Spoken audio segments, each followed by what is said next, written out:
Hello दोस्तों, क्या हाल है। तारीख आज 20 जुलाई, दिन गुरुवार, हिंदी तिथि तृतीया। और आइए बात करते हैं आज के मुख्य समाचार में देश भर की तमाम बड़ी खबरों पर नजर डालते हैं। बड़ी खबर देखिए, पकड़ा गया सीमा हैदर का झूठ। नेपाल के रास्ते भारत में एंट्री का दावा निकला खोखला। केंद्रीय एजेंसियों को नहीं मिले 13 मई वाले सबूत। सीमा हैदर की कहानी में आया नया पेच। अलग अलग उम्र की नहीं बता पाई वजह, अब पाकिस्तान भेजने की चल रही तैयारी। वहीं सीमा हैदर के चक्कर में अब एसडीएम ज्योति मौर्य को तो भूल ही गए। अब ज्योति मौर्य और आलोक मौर्य के विवाद के बीच में जेठानी सुब्रा ने भी एंट्री मारी और कुछ ऐसे बयान दिए जिनसे आलोक मौर्य की मुश्किलें बढ़ सकती हैं। दोस्तों, ये सीमा हैदर और ज्योति मौर्य से जुड़ी खबरें विस्तार में मैं आपको आगे बताऊंगा। फिलहाल देखिए, आम आदमी के लिए राहत की खबर आई है। केंद्र सरकार ने सब्सिडी वाले टमाटर के भाव घटाए। अब 70 रुपए किलो बेचेगी टमाटर सरकार। सब्सिडी में इतने दिन 80 रुपए किलो टमाटर दे रही थी, आपको बताऊंगा भारत सरकार। देश भर के अलग अलग राज्यों में अलग अलग जगहों पर, लेकिन अब 80 की बजाय 70 रुपए प्रति किलो के भाव पर टमाटर मिलेंगे। राजधानी दिल्ली, राजस्थान, उत्तर प्रदेश समेत देश के कई राज्यों के कई शहरों में सस्ते टमाटर बेचे जाएंगे। कंज्यूमर अफेयर्स डिपार्टमेंट की तरफ से ये निर्देश जारी किए गए हैं। वैसे अभी न सिर्फ टमाटर महंगे बिक रहे हैं, बल्कि देखिए अदरक भी 300 रुपए किलो और धनिया भी 200 के पार पहुंचा।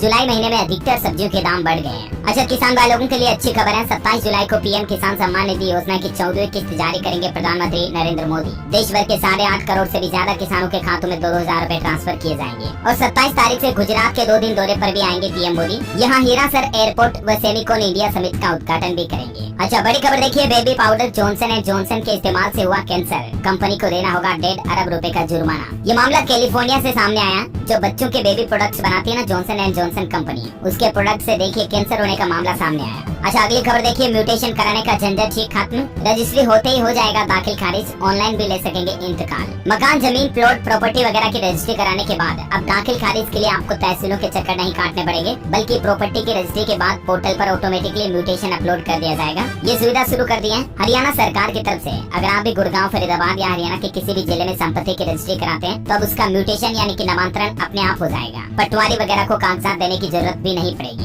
अच्छा, अगली खबर देखिए, उच्च शिक्षण संस्थान समूह को उत्तर प्रदेश में निवेश के लिए मुख्यमंत्री योगी आदित्यनाथ ने आमंत्रण दिया, प्रदेश में शिक्षा को बढ़ावा देने के लिए। अच्छा, बड़े दुख की बात है, कल ही आपको बताऊंगा उत्तराखंड के चमोली में एक बड़ी दुर्घटना हो गई। करंट लगने से 16 लोगों की जान चली गई, 11 लोग झुलस गए। उत्तराखंड के नमामि गंगे प्रोजेक्ट में यह हादसा हुआ। सीवर ट्रीटमेंट प्लांट में 22 लोग मौजूद थे और तभी वहां अचानक से करंट की फॉल्टिंग हो गई, जिसमें 22 लोग चपेट में आए, जिनमें से कुछ घायल हो गए। 15-16 लोगों की जान जाने की खबर है। उत्तराखंड के मुख्यमंत्री पुष्कर सिंह धामी ने शाम को चमोली पहुंचकर घटनास्थल का दौरा भी किया। अस्पताल में घायलों से मुलाकात भी की। दरअसल उत्तराखंड के चमोली में अलकनंदा नदी के किनारे नमामि गंगे ऑफिस के सीवर ट्रीटमेंट प्लांट में सुबह 11:30 बजे लगभग करंट फैल गया और तभी ये बड़ा हादसा हो गया। उत्तराखंड के मुख्यमंत्री पुष्कर सिंह धामी ने मृतकों के आश्रितों को 5-5 लाख रुपए का मुआवजा देने की भी घोषणा की। देश के प्रधानमंत्री नरेंद्र मोदी ने भी इस घटना पर दुख जताया और पीएम राहत कोष से भी 2-2 लाख रुपए परिजनों को देने की घोषणा की। अच्छा, जम्मू कश्मीर में भी देखिए लैंडस्लाइड और बाढ़ में 8 लोगों की जान चली गई। महाराष्ट्र के रत्नागिरी में भी पहाड़ों से चट्टानें गिरी, बाजार डूबा। एनडीआरएफ की 12 टीमें तैनात की गई। अच्छा, बड़ी खबर देखिए, अमेरिकी म्यूजियम में दिखेगा भारत का 600 साल का इतिहास। ट्री एंड सरपेंट एग्जीबिशन में शोकेस की जाएंगी 125 से ज्यादा भारत की पुरानी ऐतिहासिक कलाकृतियाँ। अमेरिका के नामी मेक म्यूजियम 21 जुलाई से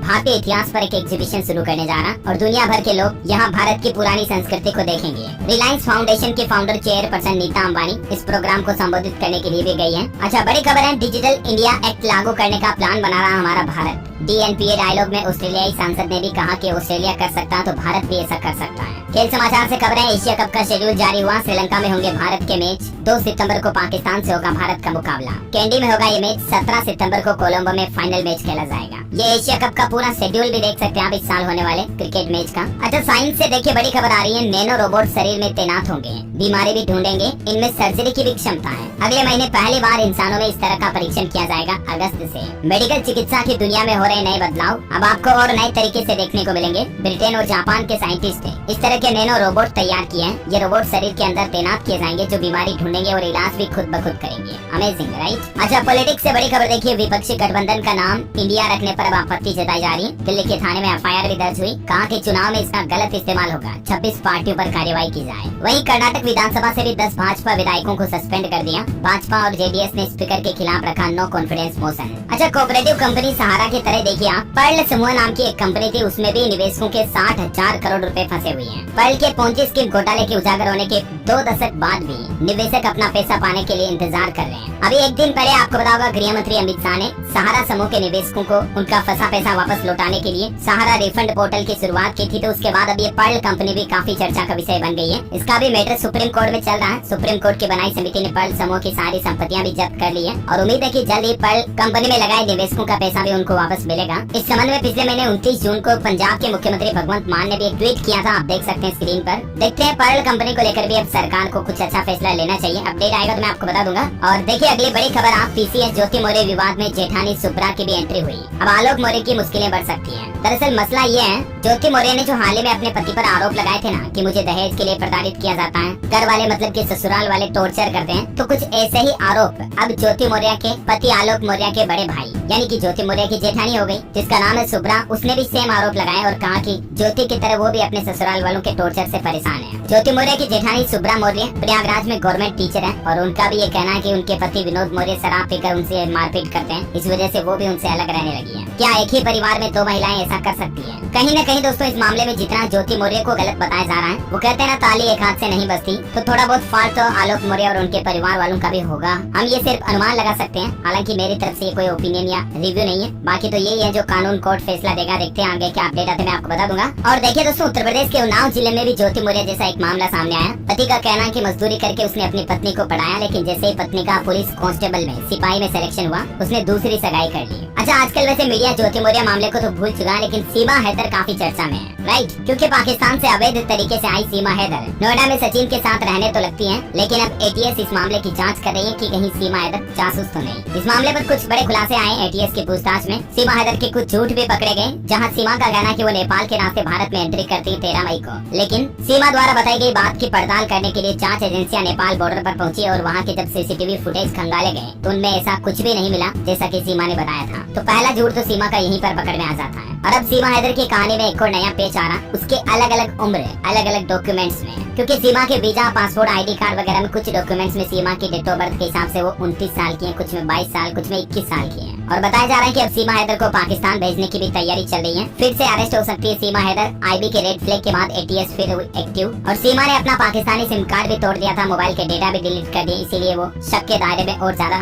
गहरी होती जा रही है। अच्छा, कल तो सीमा हैदर के घर के बाहर यानी सचिन के घर के बाहर नोएडा में लोगों ने प्रदर्शन भी किया और सीमा को पाकिस्तान भेजो के नारे भी लगाए। डीजी प्रसाद कुमार बोले कि किसी के चेहरे पर नहीं लिखा होता कि वो पाकिस्तानी है। ये देख सकते हैं आप कुछ महिलाओं की तस्वीरें जो इस तरह के पोस्टर लेकर भी आई कि पाकिस्तान के अब्बू की जागीर नहीं है हिंदुस्तान, सीमा को वापस पाकिस्तान भेजो। लगता है सचिन और सीमा हैदर की लव स्टोरी का यहीं पर दी एंड होने वाला है, क्योंकि सीमा को जल्द ही पाकिस्तान भेज दिया जाएगा। सीमा हैदर के पास से 2 वीडियो कैसेट, 4 मोबाइल और 5 फर्जी पासपोर्ट भी बरामद हुए हैं। उत्तर प्रदेश डीजीपी कार्यालय ने ये खुलासा किया है। बस एक बार ये तय हो जाए कि सीमा हैदर कोई वाकई में जासूस या एजेंट है या कोई आम नागरिक, इसके बाद सीमा हैदर पर भारत सरकार और कोर्ट न्यायालय की तरफ से फैसला लिया जाएगा कि सीमा हैदर को वापस पाकिस्तान भेजना है या भारत की जेल में रहना है। जब भी एटीएस सीमा हैदर से कोई भी सवाल करती तो सीमा बेझिझक बड़े कॉन्फिडेंस के साथ तुरंत उसका जवाब देती है। इस बात को लेकर भी एटीएस हैरान है। और इतना ही नहीं, सीमा हैदर भले ही पाकिस्तान में रही, वहाँ पली बड़ी हुई, उसकी मातृभाषा उर्दू होने के बावजूद भी वो उर्दू से बेहतर हिंदी बोल लेती है। हिंदी के ऐसे खास शब्दों का इस्तेमाल करती है जिनको सुनकर एटीएस भी हैरान है, क्योंकि इतनी शुद्ध हिंदी आखिर कोई इतने कम समय में कैसे सीख सकता है। और ना सिर्फ हिंदी बल्कि अंग्रेजी भी फराटेदार बोलती है सीमा हैदर। और बाकी चली रही है एटीएस की जांच, देखते हैं आगे और क्या अपडेट नए खुलासे आते हैं, मैं आपको बता दूंगा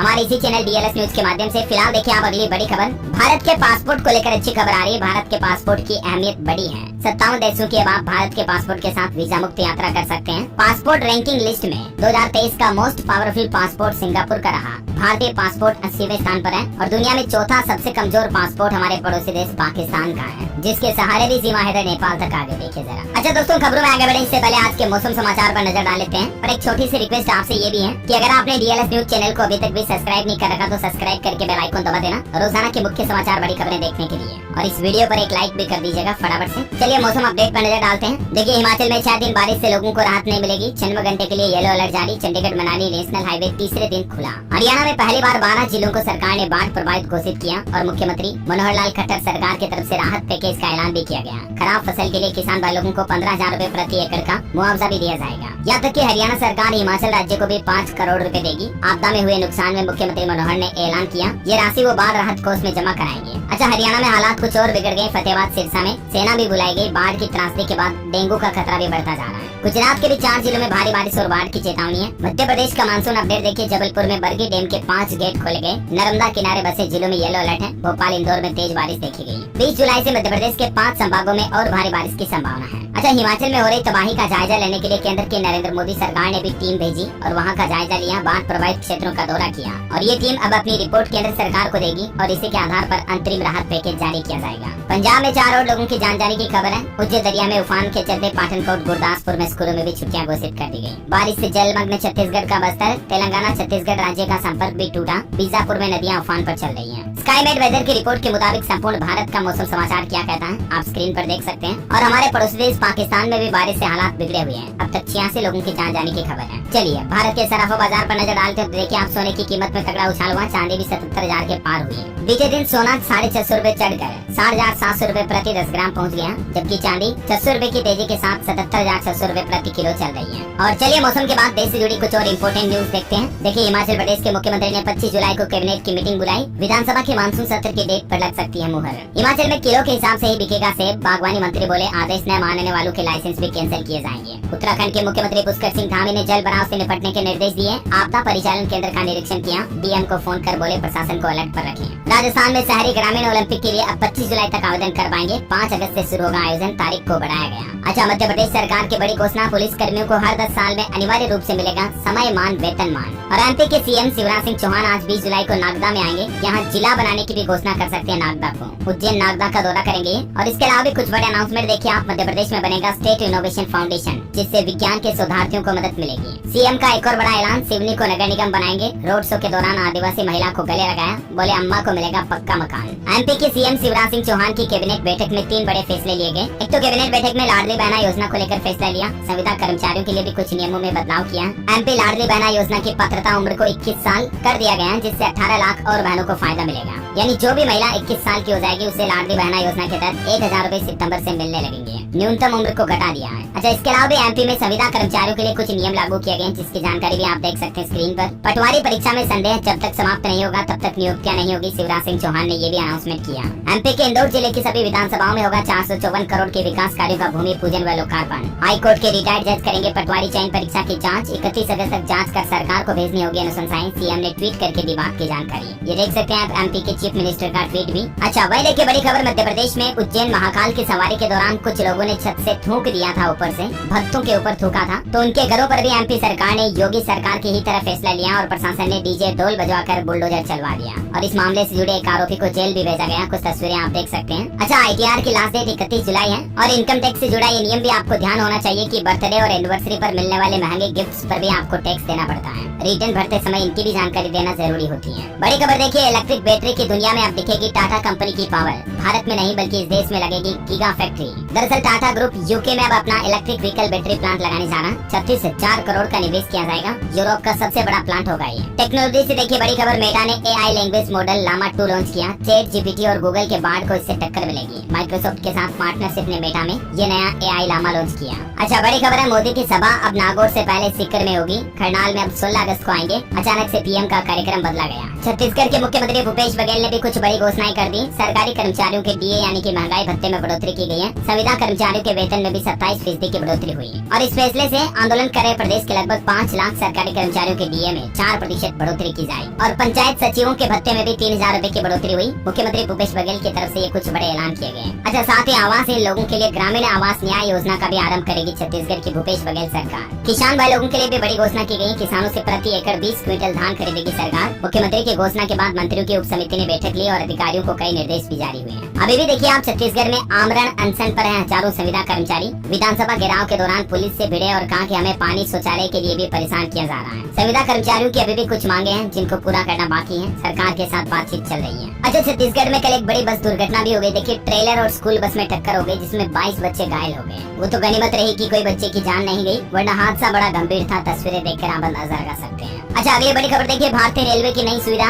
अब जनरल डिब्बे में 20 रुपए में मिलेगा भरपेट भोजन। इसके लिए रेलवे जनरल डिब्बे के सामने इकोनॉमी मील स्टॉल लगाएगा। 20 रुपए में खाना और 3 रुपए में पानी भी मिल जाएगा। अच्छा रेलवे का प्लान है साल 2025 तक हमारे देश में स्लीपर वंदे भारत ट्रेन भी शुरू हो जाएगी। अभी इस मसले में टेंडर को लेकर दो कंपनियों के बीच विवाद चल रहा है और अब ये विवाद खत्म हो गया है, जिससे इसकी रफ्तार आगे बढ़ेगी। अच्छा कर्नाटक राज्य में गृह लक्ष्मी योजना के लिए रजिस्ट्रेशन शुरू हो चुके हैं। सरकार इस योजना के तहत 1 करोड़ 11 लाख परिवार की महिला मुखियाओं को 2000 रुपए हर महीने देने की व्यवस्था कर रही है और अभी इस योजना में फॉर्म भरने शुरू हो गए हैं। अगले महीने 15 से 20 अगस्त के बीच खाते में पैसा भी आ जाएगा। अच्छा आर्टिफिशियल इंटेलिजेंस पर खबर आ रही दोस्तों, अगले 7 सालों में AI से 13 करोड़ 50 लाख नौकरियां पैदा होगी दुनिया भर में, लेकिन 8.5 करोड़ तकनीकी दक्ष युवाओं की भी कमी हो जाएगी। IBM के program development head Sanjeev Mehta की तरफ से ये बात कही गई है। हालांकि आर्टिफिशियल इंटेलिजेंस के खतरों को देखते हुए UNSC ने बैठक भी की और इस पर नियम बनाने की मांग भी उठी। महासचिव गुटेरस ने ये बात रखी। अच्छा बड़ी खबर देखिए दोस्तों, राजस्थान में सरकार नया कानून लाने जा रही है। सबों को रखकर अब विरोध प्रदर्शन नहीं किया जा सकेगा।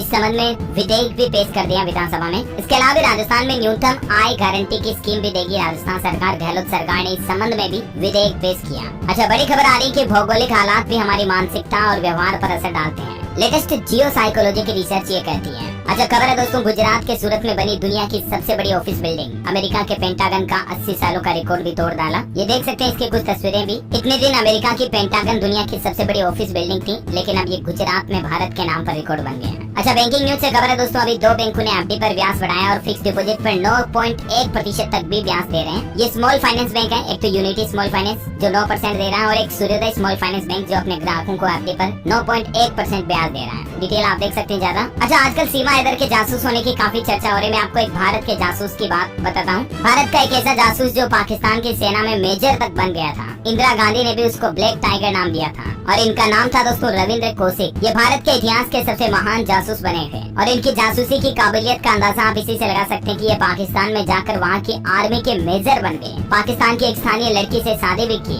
और पाकिस्तान की कई अहम जानकारियाँ भारत सरकार तक भेजी। वाकई में इनकी देशभक्ति को सैल्यूट यार। अच्छा खबर है कि दुनिया अब भारत को नजरअंदाज नहीं कर सकती। मोदी सरकार की विदेश नीति के भी मुरीद हुए शशि थरूर। इन्होंने कहा कि पहले मैंने भी आलोचना की थी, लेकिन अब मैं चाहकर भी मोदी की आलोचना नहीं कर सकता। वही खबर देखिए, चंद्रयान 3 के लॉन्च होते ही पाकिस्तान में भी अपनी सरकार और सेना को कोसने लगे लोग, क्योंकि पाकिस्तान का स्पेस प्रोग्राम अभी बहुत तंग हालातों में चल रहा है। अच्छा एजुकेशन पर खबर देखिए, नीट UG काउंसलिंग के लिए रजिस्ट्रेशन आज से शुरू होने जा रहे हैं। पहले राउंड का सीट अलॉटमेंट रिजल्ट भी 29 जुलाई को जारी होगा। और वही खबर है UGC होगा खत्म, अब हायर एजुकेशन कमीशन से रेगुलेट होंगे IIT, IIM और NIT के एग्जाम। इसी मानसून सत्र में सरकार इस तरह का नेशनल एजुकेशन पॉलिसी के तहत विधेयक भी ला सकती है। अच्छा टेक्नोलॉजी से खबर देखिए दोस्तों, रियलमी ने 9,999 में लॉन्च किया 4G स्मार्टफोन C53, जिसमें आपको 108 मेगापिक्सल कैमरा भी मिलेगा। रियलमी पेड 2 टैबलेट वगैरह भी लॉन्च हुए। और वही खबर है कि चीन के वुहान लैब की फंडिंग हुई बंद। अमेरिका बोला जांच के लिए डॉक्यूमेंट्स मुहैया नहीं कराए। जिनपिंग सरकार ने डेथ डेटा भी डिलीट किया। अच्छा तकनीक की अनोखी खूबी देखिए दोस्तों, दुनिया का पहला ऐसा रोबोट भी बनाया जिसे पसीना आता है। इसका सेंसर हीट वेव से बचने के तरीके भी बताएगा। 60 डिग्री टेम्परेचर में इसका टेस्ट किया गया और जब इसको ज्यादा हीट में गर्मी में रखा गया तो इसको पसीना भी आया बाकायदा।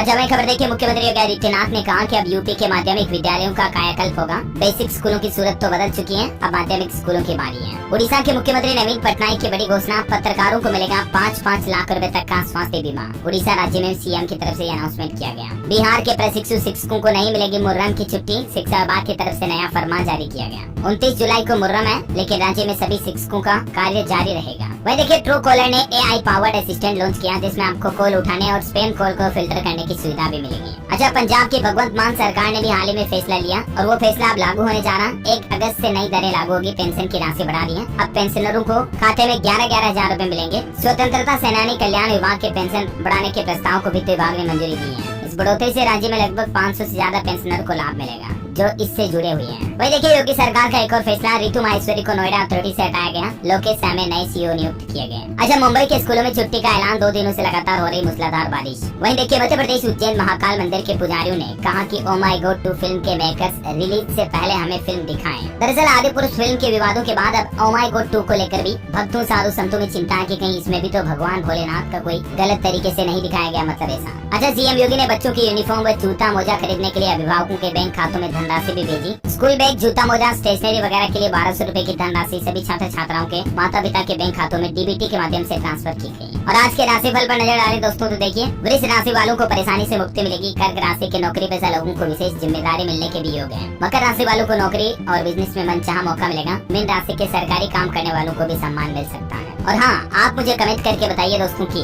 भारत के संविधान सभा की पहली बैठक किस तारीख को हुई थी। 4 ऑप्शन देता हूँ आपको, 6 दिसंबर 1946, 6 दिसंबर 1942, या 9 दिसंबर 1946, या 15 अगस्त 1947। ABCD which is right option let me know in the comment box. सही जवाब देने वाले लोगों को रैंडमली सेलेक्ट होने पर हमारी DLS न्यूज टीम की तरफ से एक सरप्राइज गिफ्ट जीतने का मौका मिलेगा। और इसी के साथ ही अगर आपको वीडियो अच्छा लगा तो इसे लाइक करना, शेयर भी करना। DLS न्यूज चैनल को सब्सक्राइब करके बेल आइकन जरूर दबा देना ताकि ऐसे ही काम की महत्वपूर्ण खबरों से हमेशा अपडेट रह पाएंगे। जय हिंद, जय भारत, वंदे